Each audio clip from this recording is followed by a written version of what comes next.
Muito boa tarde, está no ar a revista da semana, programa de 29 de novembro de 2024, com o habitual painel de comentadores constituído por Silvério Cunha e José Faustino, a quem dou as boas-vindas. Vamos já avançar para os temas que marcaram esta semana e começamos precisamente pelo Orçamento do Estado, um tema, enfim, falado todos os dias, sobretudo porque está agora na fase final de aprovação. A AD e o PS aprovaram o fim da redução dos salários dos políticos e também o aumento extraordinário das pensões. Silvério Cunha, boa tarde mais uma vez. O que é que lhe apraz dizer? Muito boa tarde. Bem, são coisas bastante distintas. Uma coisa é, eu vou começar pelas pensões. O que estava em causa aqui era que o Governo, de facto, não queria dar um aumento extraordinário, digamos assim, um suplemento, uma vez só este ano, pronto, seria assim. O PS propôs que fosse um aumento permanente das pensões em 1,25, além daquele aumento que acontecerá no dia 1 de janeiro próximo. Bem, eu devo dizer que, neste sentido, eu acho que é preferível ser a proposta do PS venceu, fez vencimento, contra a proposta do Governo. Eu, sinceramente, acho que, neste caso, há uma justificação, a meu ver, de ordem racional. Não deve haver, a meu ver, aumentos como aconteceu com o Covid, por exemplo, e com a inflação. Eu lembro que o Governo Costa também fez isso, que foi dar um suplemento especial às pessoas que sentem isso uma vez e depois deixam de sentir. Eu acho que, por acaso, isso é um mau processo. É preferível que haja um aumento, nem que seja pequeno, mas permanente, porque senão assemelha-se a uma coisa que é de algum modo errática e, digamos, casual. Ou seja, agora damos, podemos não dar, para o ano logo se vê, não tem muito sentido isso. E acho até que, do ponto de vista da psicopolítica, se assim se pode dizer, não é o ideal. Porque, de facto, as pessoas querem certeza e segurança e mais vale saber que se tem um aumento de 0,25 ou 1,0 ou 1,25 ou 5, não interessa. O que interessa é que saiba que isso faz parte, digamos assim, do plano de vida das pessoas. Este género de aumentos pontuais, ou melhor, de suplementos pontuais, não tem sentido nenhum. Portanto, eu acho que nesse sentido, acho que o Parlamento esteve bem quando aprovou, efetivamente, o aumento adicional das pensões. Bom, quanto à questão do aprovar o fim da redução dos salários políticos, está agora muito que falar, não é? É, porque a opinião das pessoas pode ser, há de haver opiniões variadas, claro, né? há de haver valores variados. A questão que se põe é um bocado esta. Eu acho que aqui há duas questões a ver. Uma é formal. A formal seria assim. Bom, houve a reversão, digamos assim, das medidas de austeridade. Uma delas caía no salário dos políticos, 5%, salvo erro. Bem, como por exemplo, vou dar um exemplo, uma coisa que aconteceu e continua é o aumento extraordinário do imposto de 20% nos prémios de jogos de azar, que quando é superior a 5 mil euros há um imposto de 20%. Antes não, o prémio era isento de impostos. Porquê? Porque os impostos já foram pagos antes. Ora bom, hão de reparar que desde que foram revertidas as medidas, esse imposto permanece. E podemos dizer assim, digamos... E há outros que continuam. Pois há outros que continuam. Portanto, a questão é um bocado esta. Agora, do ponto de vista, digamos, formal, eu diria assim, quando há reversão das medidas de austeridade e considerando-se que o país está numa posição de poder aumentar salários e poder aumentar rendimentos e tudo, portanto, serem revertidas as medidas, claro que é natural que os políticos também tenham esse direito. As coisas são assim mesmo. Bom, mas eu acho que essa questão formal não chega nem satisfaz as pessoas. Porquê? Porque é uma questão que surge às pessoas como sendo muito abstrata. Então temos que ver a questão de um outro ponto de vista, a meu ver. E eu tenho defendido isso aqui, estou à vontade. Eu não sou político, nunca fui, nunca desempenhei cargos políticos. Portanto, a questão que eu coloco é uma questão, digamos assim, de olhar para o sistema político. Eu acho, com toda a franqueza, que nós somos um país onde as pessoas, em média, não ganham bem. A média é má. Temos pessoas que ganham muitíssimo bem, pessoas que ganham muitíssimo mal e pessoas que, em regra, ganham mal. Ora bem, o que é que sucede? É que, no entanto, toda a gente pensa, portanto, que os políticos também deviam ganhar mal. Eu, por acaso, tenho uma posição diferente. Eu penso que os políticos deviam ganhar bem. Porquê? Porque nós passamos a vida a criticar os políticos. E vivemos numa economia de mercado onde, portanto, o mérito também tem muito a ver com recompensas e prémios. E vamos cá ver, todos nós, na nossa vida cotidiana, vivemos na base de prémios e castigos, recompensas e não recompensas. A lógica social é essa. Claro que numa sociedade perfeita, todos aqueles que ficam à causa pública até deviam trabalhar de graça. Mas eu pergunto, uma pessoa que está, por exemplo, 12 anos a servir a causa pública, não deve ganhar bem, abdicou disso para uma vida profissional. Queremos que os melhores estejam a dirigir o país ou queremos que sejam os medianos? Porque se é tudo uma questão de recompensa, então temos que ter os melhores. Para isso também temos que lhes dar mais recompensa. Nós vivemos numa sociedade onde cada um de nós quer ganhar o mais possível, mas depois acha que os outros ganham demais. E, portanto, isto não tem muita lógica. Eu diria assim, os políticos devem ganhar bem. Devemos é ser mais exigentes para com os políticos. Porque, do contrário, o que está a acontecer, e reparem, em todos os países é assim, há estados onde os políticos têm até staffs espantosos para poderem fazer realmente o seu trabalho bem feito. Ora bom, acontece que em Portugal eu não penso que os políticos em regra até ganhem bem. Sinceramente penso que não. Penso que o Primeiro-Ministro ganha mal, o Chefe de Estado ganha mal, os Ministros ganham mal, os deputados ganham mal, no seu conjunto. Agora podem dizer-me assim, ganham muito mais do que os outros. Pois é, claro. Mas quem quer ser deputado e quem acha que tem cabeça para isso, que se candidate. Que organize uma lista, que vá para um partido. Não pode. Não, eu sei que não, mas pode ir para um partido e pode fazer muita coisa aí. O patrão da democracia deixar. Agora, mas a questão, seja como for, é esta. A questão é esta. Nós vivemos numa sociedade onde a racionalidade é a racionalidade da recompensa. Se queremos os melhores a trabalhar em certas coisas, temos que os recompensar. Claro que eu termino sempre com aquele velho episódio, desculpa, eu depois prometo calar mais nos outros, mas eu tenho que contar isto. O nosso historiador, que toda a gente viu na televisão, Germán Saraiva, um dia contou isto, e portanto se ele contou é verdade, que quando foi da Revolução Liberal de 1820 e da Constituição que deu origem à Constituição de 1822, Tomás, aquele juiz que era o apelido Tomás, agora estou com uma branca, peço desculpa aos ouvintes, qualquer coisa Tomás, bom, que foi o presidente da Assembleia Constituinte da época, era juiz. E quando foi presidente da Assembleia Constituinte, contou Germán Saraiva, digamos, em 1820, 21, ele, de repente, deixou de aparecer. E foram os deputados saber o que se passava. E o que é que tinha acontecido? Ele era juiz, tinha abdicado do seu vencimento, porque achava que servir a causa pública como presidente da Assembleia Constituinte exigia trabalho gratuito. E então estava a viver, a família andava a vender tudo o que tinha. E encontraram-no a morrer de fome. E sabem que foram ainda tentar salvá-lo dando-lhe de comer, porque na altura não havia hospitais, e sabem, já não foram a tempo. Ele morreu de fome. Bom, Manuel Fernandes Tomás, acho que é o nome dele. Se nós fôssemos todos como o presidente Manuel de Tomás, de 1820, claro que o país era melhor. Mas para isso também eu acho que então seria justo que quem ganha muito dinheiro também não ganhasse tanto, porque dedicava-se à causa social, éramos todos bons cristãos e dávamos metade do que tínhamos ao irmão mais próximo, mesmo que não o conhecêssemos e víssemos aí na rua estendido. Portanto, a questão é esta: numa sociedade onde se vive com base no dinheiro e na meritocracia, que é uma coisa debatível e criticável eventualmente, então nessa altura os políticos têm direito a ganhar melhor, porque eu quero que estejam lá os melhores e não os medianos ou os piores. José Faustino. E o resto e o resto é demagogia. Não. E sempre houve demagogia. E acontece que esta ideia de... Eu nunca mais esqueço, quando começou a austeridade, o José Faustino, desculpe, só para contar disto. Eu lembro perfeitamente disto. Quando começou a austeridade, lembro de uma pessoa numa rede social dizer assim: isto resolvia-se de uma maneira muito fácil, que era esta, que era toda a gente ganhar o salário mínimo durante 3 anos. E eu pensei assim, sim, claro. Isso era fantástico. Claro que tinha de baixar tudo, os preços todos também, as rendas, tudo baixar, porque tínhamos todos ganhar o salário mínimo. Presidente da República e uma pessoa que andasse aí a trabalhar noutra coisa qualquer. Ora, eu pergunto, mas isso é realizável? Assim sem mais? Não. José Faustino, boa tarde. São boas medidas estas agora aprovadas no Parlamento? Já agora, se me permite, só uma coisa muito rápida. Aquilo que o professor Silvério Cunha disse, esse é um dos males também do nosso atraso. É pensar exatamente ao contrário. O juiz que morreu de fome era no século XIX. Sim, claro. Estamos no século XXI. Agora é exatamente ao contrário. Os animadores culturais, as associações culturais, as cooperativas, tudo tem que ser remunerado. As pessoas não podem trabalhar de borla. E o trabalhar de borla não podem trabalhar, têm que fazer a vida deles. É a antítese daquilo que deve ser. As pessoas devem ser bem remuneradas o melhor possível. Bom, numa coisa sem fins lucrativos, uma coisa de ajuda, uma associação...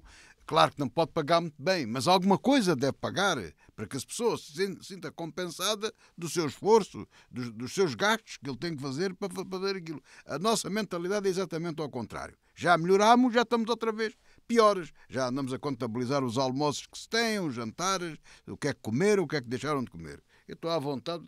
porque sou eu que os pago, portanto, mas neste momento não queria cargo nenhum, nem coisa nenhuma, nem almoço de coisa nenhuma, nem absolutamente nada. Portanto, estamos a regredir a olhos vistos. Como diz o Putin, completamente a queda da civilização. Estamos decadentes ao máximo. Portanto, é a antítese de tudo isso. E isto que aqui está, claro que o Chega, por exemplo, aproveita esta brincadeira do hoje houve lá esta palhaçada na Assembleia da República com umas faixas e umas coisas e tudo, coisas à moda do Chega. Depois os outros também se põem a jeito, o PS quis que aquilo fosse de outra maneira e enfim, lá estavam naquela coisa, não tive muito tempo para dar atenção à brincadeira, mas o que é certo é que, tirando isso, é de toda a justiça que, e já devia ter sido feito, ser reposto os 5% que os políticos tiveram de baixa nos salários. Tal e qual como esse imposto sobre os jogos, que é um segundo imposto, é 30%, está lá escondido, não, é já descontado, e mais esse. Depois havia aí mais uns sobre o património, havia aí mais uns sobre não sei o quê, e isso acho que não desapareceu. Portanto, a desaparecia tudo. E quanto mais rápido possível. Portanto, isso é um facto. Mas depois também não pode desaparecer tudo e aparecer tudo. Ou seja, não se pode infinitamente estar a aumentar as despesas do Estado pensando que as receitas do Estado vão ser infinitas, que elas são impostos. Portanto, cada vez há mais impostos. Caímos num sistema completamente contrário àquilo que deve ser. As pessoas e as empresas devem pagar o menos imposto possível, o imposto necessário para que o Estado funcione bem e que preste serviço aos seus cidadãos, mas para que possam investir e possam criar desenvolvimento. É completamente ao contrário, é tudo ao contrário. Em relação às pensões, independentemente da justiça disto, claro que as pensões são baixas, são pensões abaixo de 1.500 euros, são pensões baixas, é justo o que a lei diz, dá à volta de 2 e tal %, e agora levam com mais 1,25%, isso é bom para as pessoas, mas não deixa de ser um erro do ponto de vista político, porque é uma obrigação para os anos futuros. Portanto, isto é uma despesa. Foram os polícias, foram os professores, os guardas, os magistrados, isto nunca mais para. Portanto, isto não para. Eu não sei como é que este governo pensa resolver isso. Como é que isto se resolve? É o neocorporativismo. Pois, mas isto não pode ir assim, isto não vai assim. Agora, sabe bem aos pensionistas? Com certeza que sim. Também percebo que calha mal na festa do Pontal, por exemplo, o PSD, dar uma esmola extraordinária aos pensionistas. Não tem a ver com aquela do Costa. O Costa era uma trafolhice. Era um adiantamento para fugir ao aumento que a lei dizia. Era uma trafolhice e que prejudicava. Aí era para prejudicar os pensionistas para o futuro. No entanto, só falam no Passos Coelho que tirou dinheiro aos velhotes. Mas não falaram no António Costa, que também o queria tirar de maneira indireta. Isso não foi possível porque não o deixaram, digamos assim. O movimento popular e dos outros políticos não deixaram fazer isso e eles perceberam, em boa hora, que estavam errados. Seja como for, é uma receita, não é muito alta, salvo de 400 milhões de euros, mas de 400 com mais 400 começa a fazer muito dinheiro. Para os pensionistas é bom. Agora, há aqui um outro ponto, e com isto acabo, que também não é boa prática, que é a oposição contra a vontade do governo legítimo alterar-lhe o orçamento. O orçamento é do governo, não é da oposição. Muito bem, fica registado. Falamos agora de Gouveia e Melo, o almirante tem sido falado, enfim, já há algum tempo para candidato à presidência da República e agora há mais um sinal que pode significar isso. Comunicou indisponibilidade para continuar a chefiar a Armada. Silvério Cunha. Pois, muito breve, já falámos disto várias vezes. Para já eu não tenho nada a acrescentar, senão o que me parece é que o almirante Gouveia e Melo, portanto, vai renunciar ao seu cargo, não aceita continuar, terá depois 4 meses ainda no ativo e depois passa à reserva e nessa altura, por conseguinte, poderá, digamos, posicionar-se no plano político. A coisa que tenho a dizer é, há um ponto forte e um ponto, digamos, a meu ver, fraco, isto quanto às perspectivas dele, claro, é um bocado isto.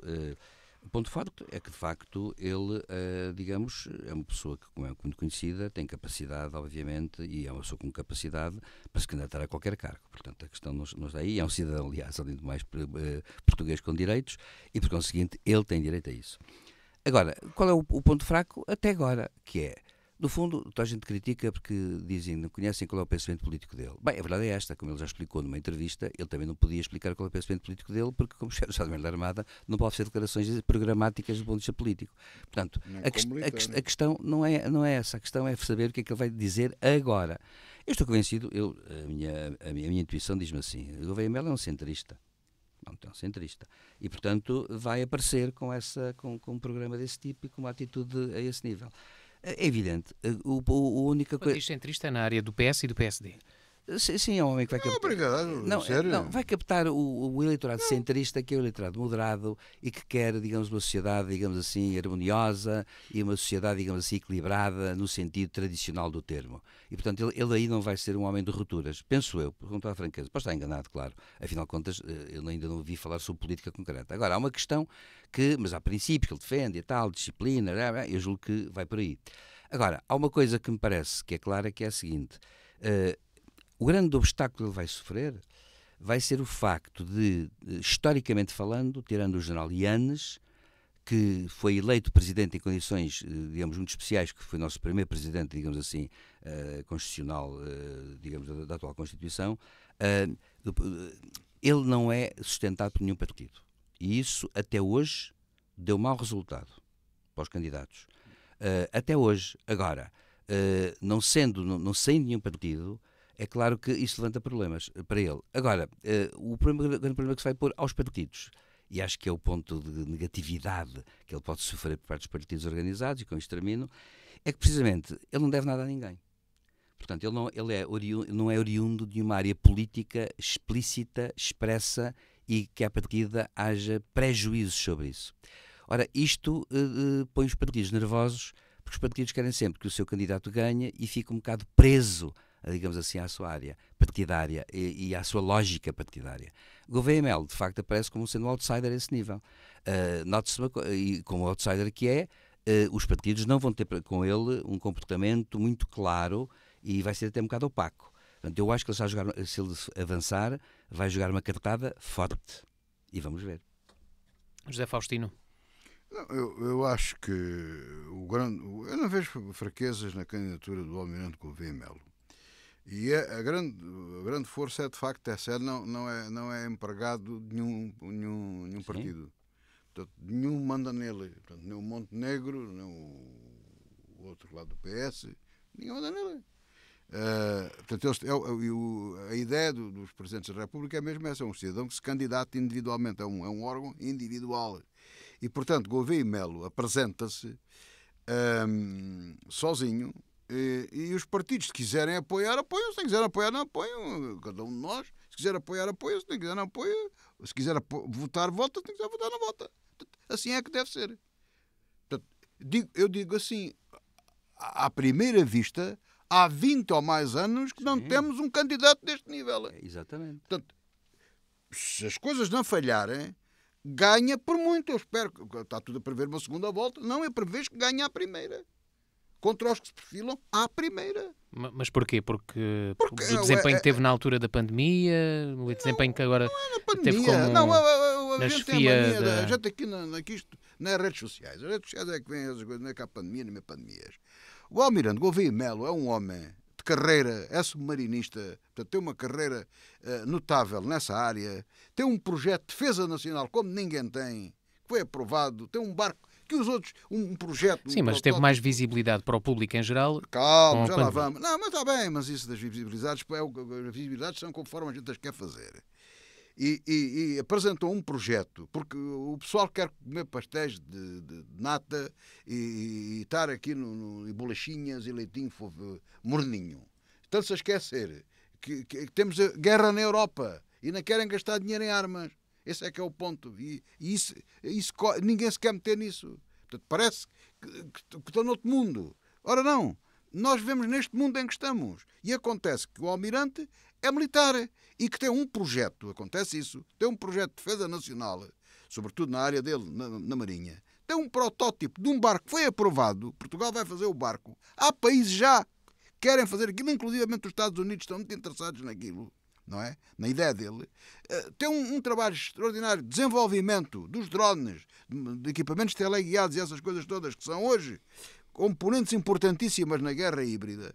E acrescenta-se a isto o facto, perante a bandalheira socialista e de pouca vergonha de fura-filas, eu não me esqueço que já estavam quase todos vacinados. Atenção! E temos que dar o mérito a quem o tem, isto não é só criticar. Foi o doutor António Costa que viu que o descalabro era tal, não nos esqueçamos, que o foi buscar. O almirante Gouveia Melo é trazido para o público, não é? Para o grande público, por António Costa. Porquê? Porque não era capaz de pôr ordem na tropa. Porque os apaziguados dele passavam à frente, tudo de velhos e novos, eram eles vacinados, eram um safo-se quem puder. Não é? Portanto, e o que é que aconteceu? Gouveia Melo foi convidado pelo Primeiro-Ministro, foi ele o inventor do almirante, isso é verdade, viu a capacidade dele, tinha informação que nós não tínhamos, ele tinha essa informação, foi convidá-lo. E o que é que aconteceu? O almirante Gouveia Melo, com outros militares, à frente da organização do plano de vacinação, de forma eficaz, organizada, como costuma ser a parte militar, e não de forma arrogante nem autoritária. Não se viu uma atitude autoritária. E quando houve uns arremessos, de umas arruaças, sem medo, enfrentou os arruaceiros logo ali de caras, sem problema absolutamente nenhum.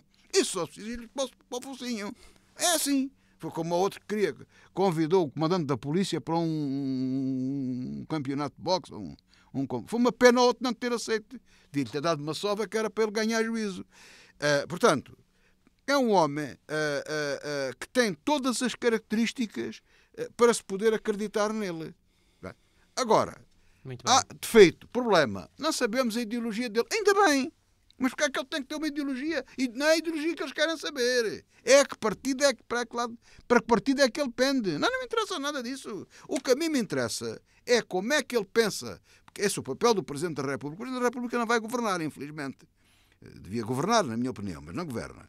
E como é que ele pensa articular a ação do governo com as necessidades do povo, política internacional, aquelas coisas que têm a ver com o Presidente da República. As Forças Armadas, é o Comandante Supremo das Forças Armadas, tudo isso. Portanto, isso é que me interessa saber o que é que ele pensa. Muito bem. Agora, não quero saber rigorosamente nada, nem ninguém, sobre questões partidárias.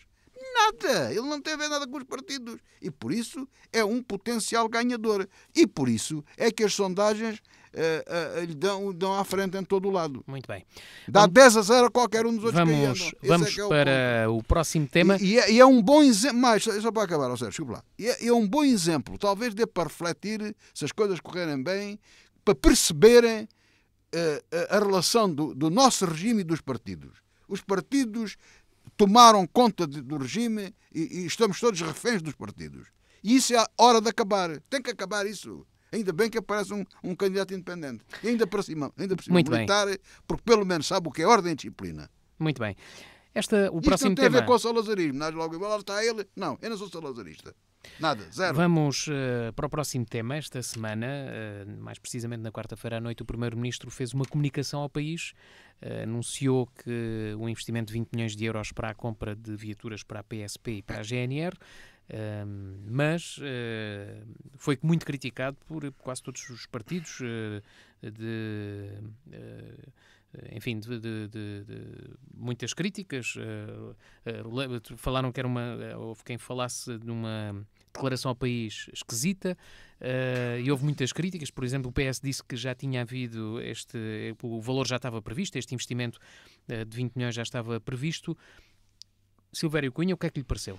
Bem, há aqui várias coisas a separar. Em primeiro lugar, é verdade que, de facto, aliás, os noticiários deram esta notícia antes de cair o anterior governo, deram notícia de que efetivamente já tinha sido aberto concurso internacional para a compra de tudo isso por José Luís Carneiro, aliás, pelo ministro José Luís Carneiro. O então ministro José Luís Carneiro, do PS. Portanto, eu penso que essa questão está arrumada porque até já foi publicado. Todos os anos compram um carro. Sim, muito. Claro. Pois não é pneu. Agora, a questão é esta. Eu por acaso, o que eu achei esquisito foi... Se me perguntar, teve medidas de apoio, proclamou medidas de apoio à PSP e GNR, e claro, eu acho que essas medidas de apoio à PSP e GNR já, aliás, anteriormente foram tratadas e, portanto, eu penso, com toda a franqueza, o que é que tem esta conferência de imprensa um bocado estranha em horário nobre? é que veio falar de uma coisa que, aliás, é um bocado contraditória, porque veio falar que realmente não podemos dormir sobre a bananeira porque Portugal é um país seguro, mas a segurança não dura sempre. Sim, mas Portugal é um país seguro e neste momento é considerado seguro. Ele veio falar de uma coisa que foram medidas que, entretanto, o Governo deu instruções às forças de segurança para praticarem certas ações de fiscalização, isto e aquilo que outro. Atenção, eu acho que, efetivamente, isso foi bem pensado neste sentido. Não estou a dizer que as que foram feitas tenham sido, digamos, corretas ou incorretas. A questão não é essa. Acho que, de facto, deve haver uma política de proximidade das forças de segurança que deve ser uma política permanente e não umas coisas espetaculares. Agora, o que é que aconteceu para mim? Para mim o que aconteceu foi uma coisa muito simples. É que tem havido muitas críticas à Ministra da Administração Interna. Muitas. Eu devo dizer que, já falamos uma vez aqui sobre isso, eu não vou agora falar, é uma pessoa para mim um bocado insólita, porque eu estava convicto, é uma pessoa que tem um grande currículo, mas curiosamente apareceu de forma, tem um discurso insólito e um bocado, digamos, emaranhado, argumentativamente falando, e portanto, sinceramente, ela tem tido uma má imagem junto do público. E eu acho que o Primeiro-Ministro, que aliás gera muito melhor que o Governo a comunicação, a sua imagem, o Primeiro-Ministro foi dar uma mão à Ministra, veio rodeado das duas Ministras da área, da Justiça e da Administração Interna, rodeado dos comandantes, enfim, das Forças de Segurança, e veio fazer uma comunicação que, na verdade, é mais pequena e menos importante do que o aparato. É apenas isso, nada mais. Portanto, eu não penso que tenha sido uma coisa... Não foi o primeiro, não vai ser o último. E, portanto, isto tem acontecido um bocado em todos os governos que gostam, de vez em quando, mostrar o quê? Que se preocupam com o cotidiano e a segurança das pessoas e que querem mostrar isso assim. Até porque o resultado daquelas ações de fiscalização não foram por aí além, deve dizer-se, não foram por aí além. Isto é, eu estou convencido aqui para nós, e felizmente, que a Polícia Judiciária, como a GNR e a PSP, têm ações muito mais importantes e que são por trás da cortina no que respeita à repressão do crime. E essas sim é que são mesmo muito importantes. Por exemplo, dou um exemplo. A Judiciária, depois da fuga de Val dos Judeus, deve estar a fazer um trabalho intensíssimo, diário, com a cooperação internacional, para ver se apanha aqueles 5 reclusos. Apanhou 2. Como é que eles sabiam? Sabiam porque eles trabalham todos os dias e trabalham naturalmente fora dos olhos do público. Portanto, aquilo que se faz para o público ver é, de algum modo, aquilo que se chama dissuasão. É importante? É. Agora, a dissuasão tem que ser geral e, portanto, levantam-se aqui questões de saber se fazem bem aqui, se fazem bem lá, se deviam ter feito em todo lado, se deviam ser feitos só ali, se há discriminação, se não há, de bairros, enfim, essa é outra questão. Agora, seja como for, há uma coisa que eu acho que aqui não correu bem, para a imagem do Primeiro-Ministro não correu bem. Ele que tem cuidado bem da sua imagem, independentemente de gostarmos ou não gostarmos dele. Acontece que eu acho que ele quis defender um bocado o setor, por um lado, e aproveitou para vir falar, agora foi com um aparato que, a meu ver, é desproporcionado face à importância real daquilo que foi feito. Porque, como se vê, até a questão das viaturas é rotina, como já Faustino disse agora, e bem, é rotina. Portanto, não se vai anunciar às 20 horas nos telejornais coisas que são rotina. O Primeiro-Ministro está acima disso. José Faustino, também achou estranha a conferência, esta comunicação ao país? Achei antes dela ser feita, achei durante e continuo a achar. Eu não sei, quer dizer... Mas porquê? Porque é desproporcional, como diz o Silvério Cunha? É ridícula, vamos lá ver uma coisa. Vamos lá ver uma coisa. Não é o Primeiro-Ministro. Só o Primeiro-Ministro por si, a fazer uma comunicação ao país, já é coisa de importância. De monta. Agora vamos lá ver outra coisa. Vamos lá ver se nos entendemos. Quem falou ao país foi o Primeiro-Ministro, ladeado da Ministra da Administração Interna, da Ministra da Justiça, do chefe, do diretor da Judiciária, do Comandante-Geral da Polícia, da PSP, e do Comandante-Geral da GNR. Não sei se estou a esquecer de algum. E não era também o secretário da Coordenação da Inteligência, acho que também. Da Segurança Interna. Não sei, acho que também da Segurança Interna. Portanto, era tudo o que havia sobre segurança no país. Tudo. Sobre o quê? Eu fiquei... Vai falar às 8 da noite, diabo, o que é que para aí terá a acontecer? Vamos lá ver. O que é que aconteceu? Porque diz, mas não aconteceu nada, não aconteceu. Aconteceu. Quer dizer, não, aconteceu e está a acontecer. Quer dizer, nós estamos a copiar o que está a acontecer em França, que é grave. Há anos que todos os dias arde um carro ou 2 em Paris. E isso está a acontecer. 2, 1 ou 2, não. Ou mais, mas pelo menos. E sabe-se qual é a origem disso, onde é que estão as pessoas que pegam fogo, e essas coisas todas se sabem. Não vamos agora andar aqui a enganar ninguém. Agora, também não vamos dizer que na Cova da Moura é um bairro onde só mora, que é uma quadrilha de bandidos, que é uma favela brasileira. Não é nada disso. Não é nada disso que está em causa. Nada. É, aliás, uma ofensa. Qualquer português se deve sentir ofendido. Agora, vivem lá muitos bandidos, vivem. Mas também vivem noutros sítios. Lá no meu bairro também lá há grandes pinantes, como se costuma dizer. Está pinantes em todo o lado. Agora, essa gente, esses meliantes, têm que ser postos na ordem. E agora, houve ali um exagero. Teve origem lá naquele problema com aquele rapaz que foi abatido, enfim, vai-se saber em que circunstâncias, e está a ser apurado, que deu aso a incêndio de autocarros como nunca se tinha visto. Uns contentores de lixo já se tinha visto. Agora, carros, autocarros e coisas daquela, parecia que estávamos em Paris. E houve, de facto, uma coisa importante. Ora bem, a esquerda diz assim: não, a polícia tem que andar, é a polícia de proximidade, a polícia de giro, isso já nem existe, isso já nem é possível. Não pode andar ali polícia de giro se não leva com bananas e frutas na cara. São os cidadãos, é a Tia Maria, o Sr. Manel, que lhe atiram com a banana? Não, são os beliantes, são os bandidos. Ou seja, esta comunicação do Primeiro-Ministro é uma resposta, é uma resposta aos tumultos, faz parte da resposta? Não, mas ele depois, como resposta, eu tenho que contar a história. Mas até como resposta é um bocado tardia. Mas espera lá, ele, não, é que há aqui um interim, não é? Há aqui um interim. Porquê? Ele, neste interim, o que é que aconteceu? Fez uma grande operação de segurança aí para o país todo. Então, a gente tivemos aqui cercados da polícia, não sei se repararam. Tivemos aqui polícia por todo o lado. Se calhar não passou por aí. Havia polícia por todo o lado. Eu, quando vejo essas operações policiais, cheira-me logo, caça ao dinheiro. Eis-te-os a faturar com as multas. Porque ele disse que prenderam não sei o quê, que fizeram não sei o quê, o resultado daquilo não falou quanto é que foram as receitas das multas. Diz é que ele nunca apurou. Para mim, sempre tivesse as operações natais e coisas, com toda a franqueza, não me comovem absolutamente nada. Nunca vi nenhuma operação natal a ajudar ninguém. Vejo pessoas a multar pessoas. É o que eu vejo. A gente peço imensa desculpa, mas é a visão que eu tenho da situação e o que tenho visto. Se estiver enganado, peço imensa desculpa. Também não culpo os polícias nem os guardas. Eles fazem o que mandam fazer, bem entendido. Mas também gostam de ir. Também recebem ordens extraordinárias, mas aquilo é um belo negócio. Porque o Estado paga 10 e recebe 500 ou 1000 de multas, né, que dá um bom rendimento. Bom, fez a operação de fiscalização, uma grande operação. E então o que é que ele foi fazer? Foi dizer que se reuniu com aquela gente toda, que tinha feito esta grande operação, fez algumas considerações sobre o crime, penso que também falou sobre vigilância doméstica e tal. Não falou o suficiente. Porque desvalorizou. Desvalorizou. Ouça, professor, falou. Ouça, a importância é pouca, não é? Portanto, num contexto de uma comunicação ao país, não sendo. Ouça lá, cada coisa daquelas que estamos a falar é importante. Aquele pobre, nosso concidadão, pobre no sentido de vítima, que ficou todo queimado, que felizmente até um movimento de solidariedade e tudo isso, para ele não é uma coisa pequenina. Estragaram a vida ao homem, não é? O homem está todo queimado, quer dizer, isto não é assim. Portanto, agora, para uma coisa destas, são coisas pequeninas, não é sentido menos importantes, quer dizer, não tem uma dimensão a um nível tão grande como se poderia pensar. Claro que a violência doméstica, como toda a violência, é grave. Bom, portanto, foi a sua pergunta. E depois, a cereja no cimo do bolo. Comprou 600 viaturas. Que é para janeiro, para aplicar uma coisa que se faz todos os anos. Eu acho que se compram carros a mais e pneus a menos.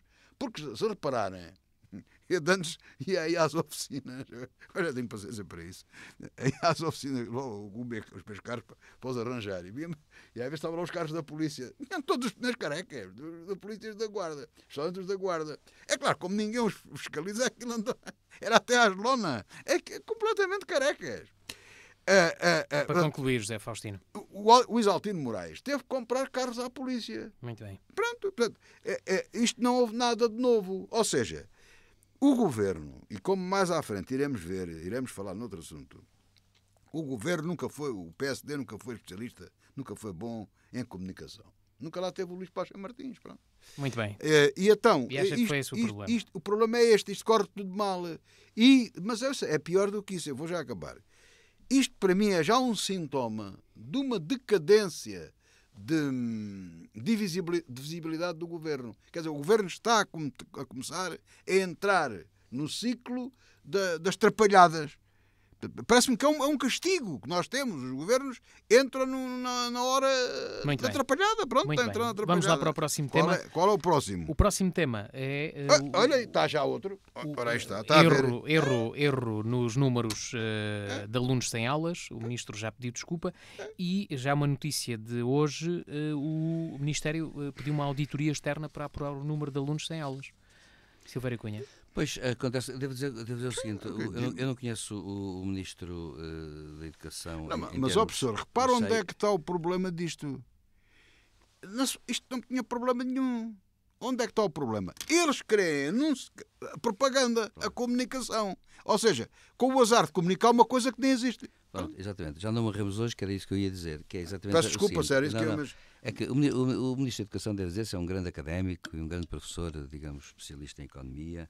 E deve dizer-se que, de facto, é uma pessoa que, enfim, pessoas que o conhecem, eu já ouvi, por acaso, pessoalmente, mas pessoas que o conhecem do ponto de vista institucional, mas que as pessoas que o conhecem melhor dizem muito bem dele e da sua honestidade intelectual, da sua honestidade pessoal, etc. E, portanto, enfim, isso é aquilo que eu ouço dizer e, portanto, não posso deixar de dizer isso. É um excelente ministro. E por conseguinte acho que, inclusivamente, é raro ver um ministro sem ninguém lhe dizer nada, apesar de haver contestação aos dados que tinha apresentado. Ele foi apurado, pelos vistos, e pediu desculpa. E promoveu uma auditoria. Acho que, da parte dele, esteve bem. Podemos sempre dizer, ele antecipou-se e falou do que não sabia. Bem, um ministro não se sabe tudo e tem que se fiar em alguém. Tem que ter um staff, digamos assim. Portanto, se o sistema lhe dá informações, o ministro tem que assumir isso. E ele fez bem em assumir as culpas, pediu desculpa, portanto, assumiu as culpas do sistema. E nós, atualmente, temos que mudar o sistema ou saber o que é que funcionou mal. Não estamos aqui, não é uma questão de perseguição, é uma questão de saber como é que se apuram os dados e como é que depois se podem dar informações corretas. Portanto, acho bem. Eu acho que ele fez bem em pedir desculpa, acho que não critico não critico como dando a ouvir aí por aí, porque dizer que ele falou sem saber o que estava a falar. Não, ele falou quando achava que devia falar e com dados que ele reputou dados fiáveis. Não são fiáveis, sem saber porquê, porque é para não repetir o erro, e fez bem pedir desculpa. Muito bem. José Faustino, não sei como se antecipou, não sei se ainda quer acrescentar alguma coisa. Pouco, eu faço minhas as palavras do orador anterior, mas realçando um pormenor. Este ministro, eu também tenho uma excelente impressão deste homem, não o conheço, mas tenho uma excelente impressão dele, é uma pessoa competentíssima.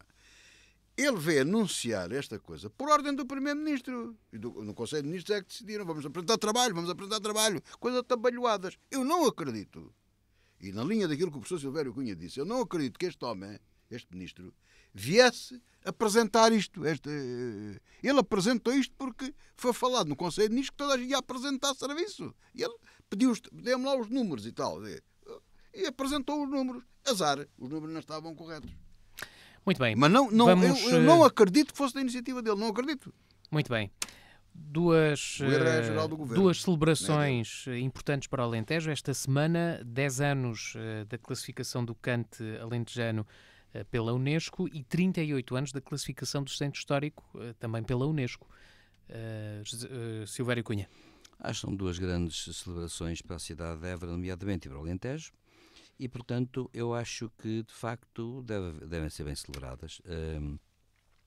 Évora, de facto, como património mundial, acho que é muito importante. É uma cidade que está, digamos assim, nos circuitos hoje do mundo turístico. Eu já verifiquei isso em muitos lados, até no plano até académico, quando falo com colegas estrangeiros, muita gente fala logo em Évora, sim, a cidade tal. Portanto, a cidade de Évora, de facto, está, digamos, no centro, digamos assim, dos roteiros mundiais de turismo e de cultura. E, portanto, isso é muito importante. O canto também, como património imaterial, é importante, porque é uma manifestação de cultura também de um povo. E por isso, eu acho bem atribuir, esta data foi escolhida pela Câmara para atribuir à Abílio Fernandes a Medalha de Ouro. Sim, acho que a Abílio Fernandes foi uma autarca que, independentemente de, digamos assim, de estarmos de acordo com orientações políticas ou ideológicas ou não, foi uma autarca muito importante e relevante para a cidade de Évora, que marcou a cidade indelevelmente. E, naturalmente, deve ser, portanto, acho que está correto atribuir a Medalha de Ouro, digamos, da cidade a Abílio Fernandes. Sim, eu não vejo problema nenhum nisso. E portanto, acho que são datas boas para festejar e esta cerimónia, estar nestas datas, está correto, até porque está associado ao facto de a cidade ter passado Património Mundial da Unesco precisamente durante o período em que ele foi o autarca principal da cidade. José Faustino. Não, eu acho que o Dr. Abílio Fernandes merece, com certeza já devia ter recebido até a medalha de ouro, com certeza que sim. Pelo menos a dedicação que ele teve à cidade. Mal ou bem, como diz o professor Silvério Cunha, eu estou perfeitamente à vontade, nunca tive em grande acordo político com o Dr. Abílio Fernandes, nem estou. Isso não invalida que não haja uma relação até de amizade e de simpatia por ele, isso de forma nenhuma, não é? Mas seja como for, não tem nada a ver com isso. Ele é merecedor desta medalha, da dedicação à cidade, e fez, na maneira dele pensar, o melhor que sabia e que podia, com certeza. Eu acho que um grande mérito que o Dr. Abílio Fernandes tem, e que vou relacionar com a classificação da cidade Património Mundial, foi justamente essa decisão, porque quando o Dr. Abílio Fernandes, e aí com a equipa dele, não sei quem é que teve a ideia, mas ele era quem liderava a equipa, para todos os efeitos foi ele. Quando teve a ideia de recorrer a esta classificação de Património Mundial, isto era inédito. Havia poucas cidades de Património Mundial. Isso para mim é o grande mérito. Hoje já há muitas, quer dizer, se fosse hoje, tinha 100 vezes menos valor para mim. Não é? Porque aquilo que Abílio Fernandes viu, não sei se foi assim, se não foi, mas o que a equipe deles viu, foi, isto tem condições, é uma imagem extraordinária que transmitimos para o exterior. Évora, o Centro Histórico, bem entendido, Património Mundial da Humanidade. E então começam a preparar a candidatura e ganham, numa altura extraordinária, que havia poucos. Depois pegou a moda, e agora há muitas, claro. Agora qualquer dia é bom não ser Património Mundial. Mas é sempre bom ter a classificação, como é evidente. Mas de facto tem o mérito de ser pioneiro, de ser um dos pioneiros. Em relação ao canto alentejano, também já não tem tanto esse mérito, já havia outras coisas, mas também foi por aqui que começou. Agora já toda a gente é património imaterial e tudo mais. Eu não acho mal, e o canto alentejano é uma manifestação cultural dos alentejanos, não é? Todos eles, e que deve ser valorizada como património, com certeza que sim. E, portanto, e comemorar isso, e falar sobre isso, e não deixar cair as coisas em esquecimento é sempre importante. E, portanto, estas celebrações tiveram essa grande virtude. Voltou-se a falar sobre isso, falou sobre as coisas, viu-se o interesse de crianças a trabalhar no canto e a cantarem, a preparar. Eu estas coisas, gostava só de dizer o seguinte. A importância, por exemplo, dos miúdos, da rapaziada nova, da importância ou do canto alentejano ou de outro tipo de atividades, infelizmente em Portugal não lhe damos a devida importância, nem canalizamos a coisa no sentido que eu acho que devia ter. Que é, o objetivo aqui não é ter corais alentejanos, é ter bons cantores do melhor, a nível mundial. Este é que é sempre as crianças aprenderem a cantar, terem aulas de canto. Comecem, por que tipo de canto comecem, mas que aprendam a cantar, que aprendam música, que tenham aulas de canto, essas coisas todas.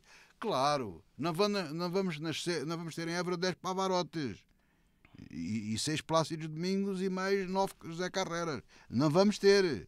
Mas podemos ter um ou dois. Temos já muitos cantores profissionais, cantores líricos, por exemplo, aí espalhados por esse mundo, com formação em Évora. E isso é muito valioso. É nesse sentido que a coisa deve ser feita. O mesmo se passa, segundo as notícias aqui da própria rádio, em provas desportivas, atletismo. Outro dia até um desporto esquisitíssimo, agora um dos que aparece, era o golfe com a bola e outras coisas mais. É nessa perspectiva que eu acho que deve tudo ser dinamizado, no sentido, pode não ser aquilo, mas deles terem uma projeção, aprender, é a aprendizagem. Né? Mozart começou, já compunha com 5 anos. Coisas simples, com certeza. Portanto, ele começou, o método pedagógico é que não era grande coisa, isso é conhecido, Isso é quase com todos os compositores aconteceu. Os pais eram um bocadinho tiranos, mas não é esse o método pedagógico que se pretende. Mas normalmente os grandes artistas começam muito novos, porque aquilo requer treino, não é? Um bailarino ou uma bailarina não pode ser um bom bailarino ou uma boa bailarina se começar a praticar aos 15 anos. Não, tem que começar cedo. Agora, para andar aí, e depois peço uma coisa, por exemplo, no bailado é uma coisa que me faz uma impressão tremenda. Eu chatei sempre os miúdos e as miúdas com isto. As miúdas, especialmente as miúdas. E já fazes pontas? Não. Então, têm que dançar em pontas. O bailado é em pontas. Muito bem. Vamos lá então. Sabe o que são pontas. Portanto, isto é fundamental, tá? É a importância que eu vejo nisto. Muito bem. E que destaco aqui nesta situação. Ainda temos 4 temas, todos internacionais, e começamos por António Costa, que toma posse esta sexta-feira como Presidente do Conselho Europeu e que acha que a Europa passou à categoria internacional. Muito bem, exatamente. Está a ver? E, portanto, o novo Presidente do Conselho Europeu acha que a Europa deve ouvir Donald Trump. Silvério Cunha. António Costa é um realista e, portanto, portanto, sabe perfeitamente que, evidentemente, Donald Trump vem e a sua equipa e, portanto, vem alterar, ou pode vir a alterar, parte digamos assim, do ambiente geopolítico atual. E, por conseguinte, a União Europeia deve ouvir o que Donald Trump tem a dizer, com vontade ou sem ela, gostando ou não gostando, e seja como for. Portanto, a questão é esta. E também, por outro lado, eu penso que António Costa tem já... António Costa é um realista e sabe uma coisa. Faz parte também do realismo, por entre muitos defeitos que tem, mas o realismo também tem virtudes. Faz parte do realismo pensar o seguinte. Os processos históricos, que são processos, digamos, longos, Trump é apenas está num momento de um processo histórico que é um interregno que vai durar muito mais tempo do que o próprio Donald Trump. Talvez até mais importante que Donald Trump sejam os que a seguir se seguirão, mesmo que sejam partidários de Donald Trump. E acontece que o facto é este. Às vezes acontecem coisas curiosas. Donald Trump pode vir até a desempenhar um daqueles papéis que já foi designado por quem estuda a teoria da história diz muitas vezes que há momentos em que parece que há uma astúcia da história, isto é, a história cria mecanismos tais que aparece um personagem improvável ou um personagem provável que desempenha um papel improvável. E Donald Trump pode vir a desempenhar um papel improvável. Isto é muito para além daquilo que ele pensa, inclusivamente, daquilo que ele quer fazer. Porque aquilo que ele vai fazer e vai pensar e vai fazer tem efeitos que muitos deles são efeitos não previstos. Portanto, eu julgo que é realista e é sensato, digamos, entabular um padrão, digamos, de relação com os Estados que interessam no plano geopolítico. Portanto, acho que António Costa tem tanta razão. Há que ouvir Donald Trump, claro. José Faustino. Isto é uma verdade de lá para a Alice, até quer dizer, até o Presidente do Conselho Europeu, ou o Presidente do... Acha que não podia dizer o contrário? Não pode dizer o contrário, tem que falar que o Presidente da principal potência a nível mundial não há de falar com ele. Tem que ouvir e tem que... Não é só ouvi-lo, tem que falar com ele. Tem que ouvir o que ele diz e tem que lhe dizer coisas a ele. Portanto, tem que consertar posições políticas e de todo o género, não é? Portanto, o que ele deve dizer é outra coisa. Ele tem que fazer Donald Trump um interlocutor privilegiado, porque seja quem for que ocupe a presença dos Estados Unidos, é como temos aqui dito, goste ou não se goste, não é?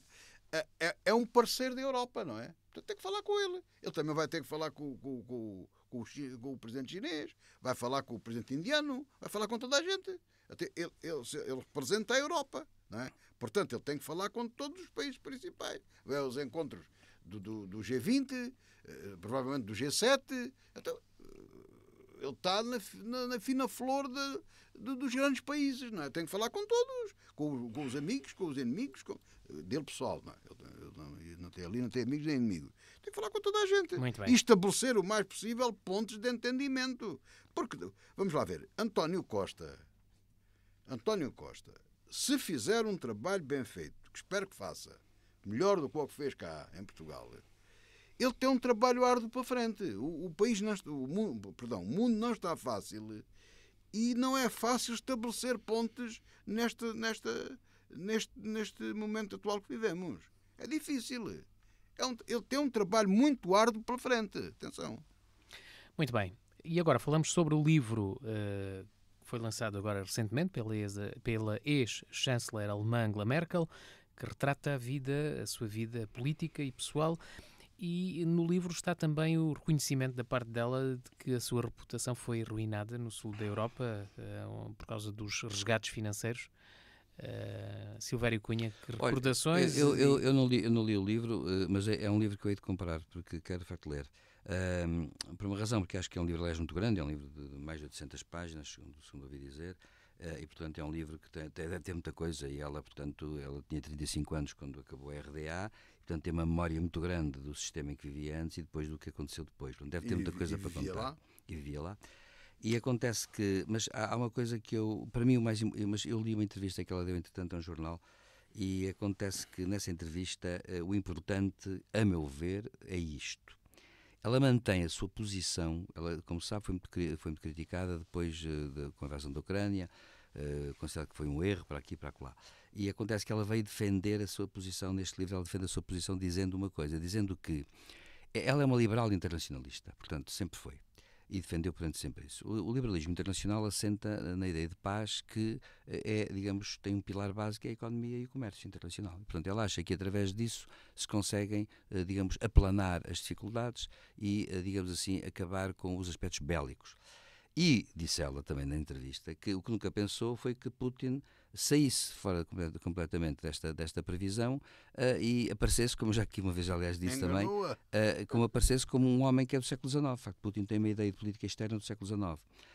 Em que, portanto, os Estados não são desiguais, não há direito internacional, em que há a regulação de correlações de forças, etc. E acontece que ela diz que isso é que foi surpreendente para ela, mas diz ela que, no fundo, ela acreditou, porque, no fundo, vamos cá ver, o liberalismo internacional tenta aplanar a ideia de poder.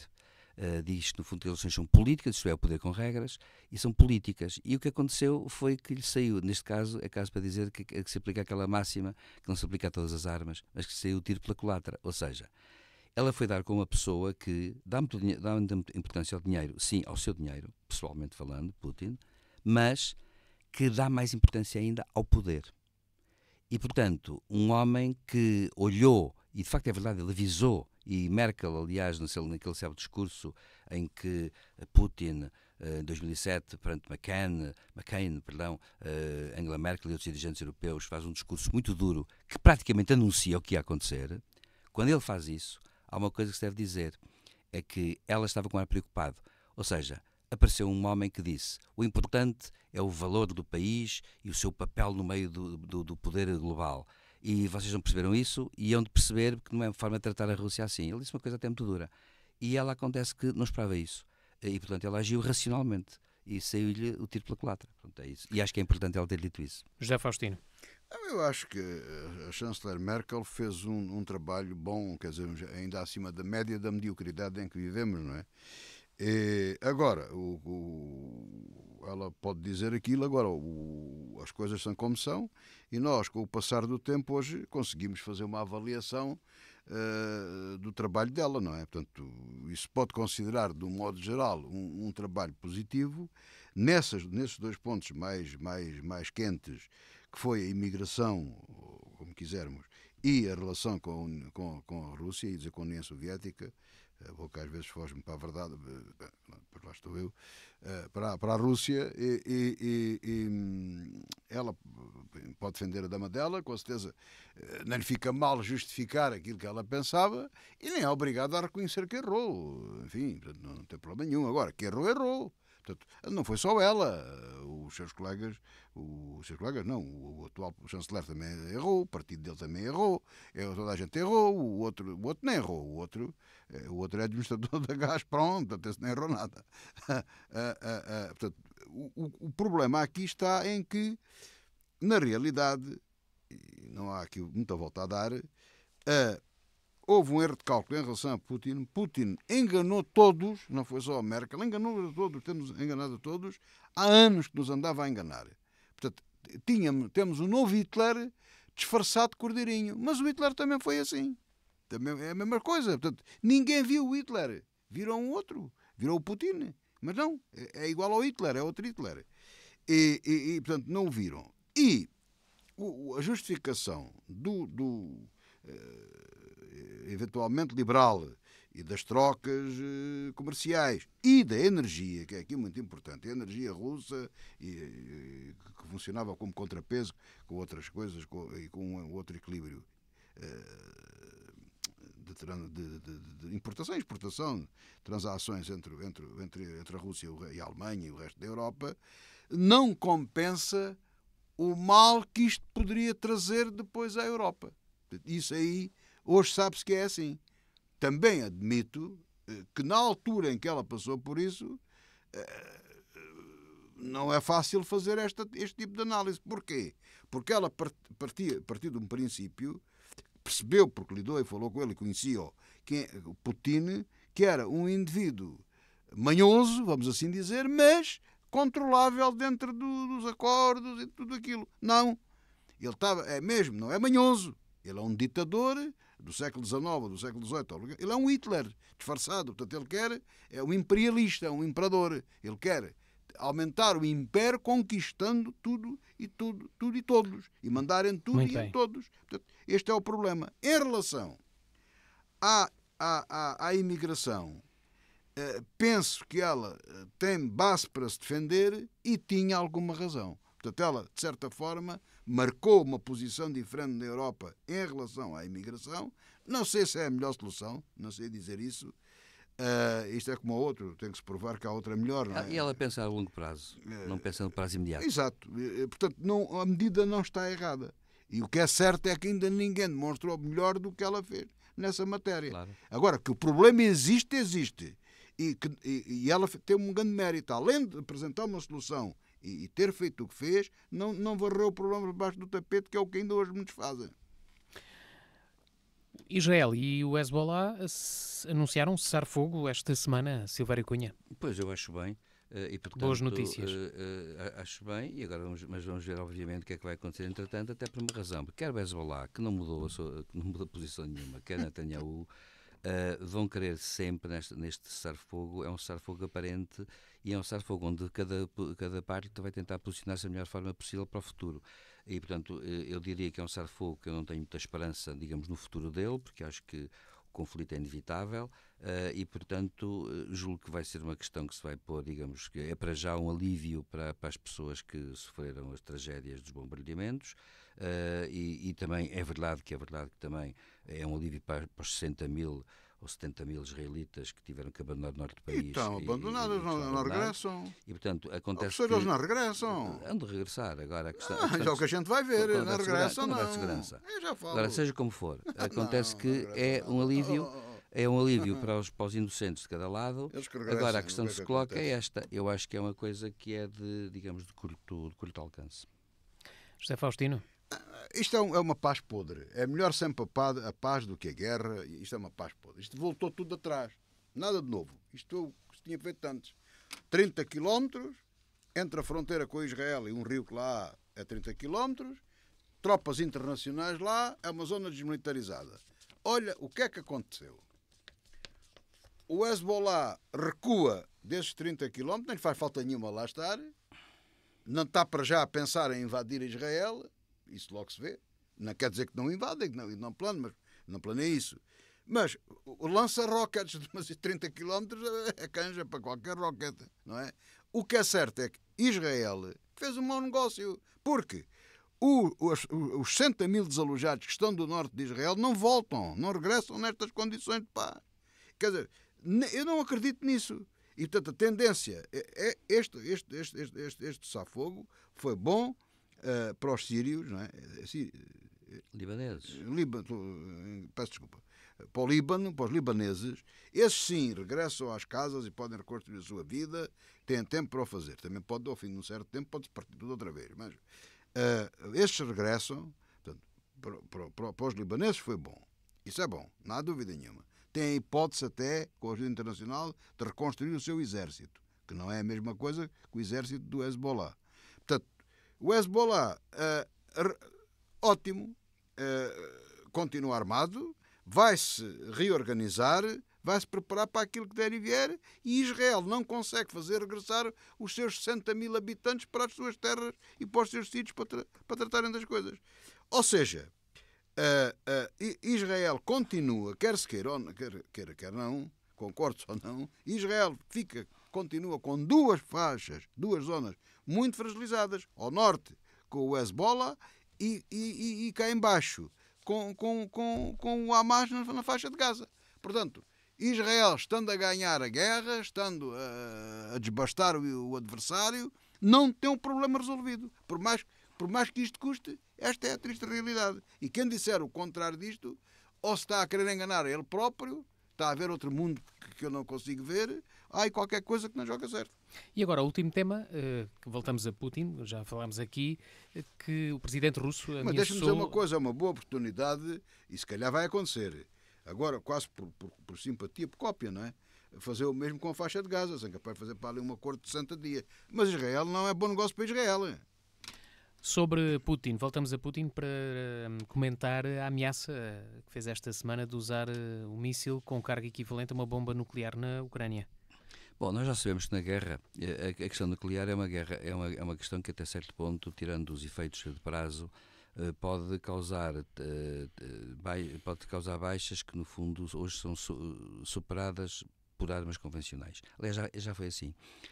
Quando se diz que, por exemplo, em Nagasaki morreram 40 mil pessoas com a explosão da bomba e em Hiroshima foram 80 mil, a verdade é que quando os aliados bombardearam a cidade alemã de Dresden, mataram 300 mil com bombardeamento convencional. Portanto, evidentemente, isso sempre houve armas convencionais que são altamente destrutivas.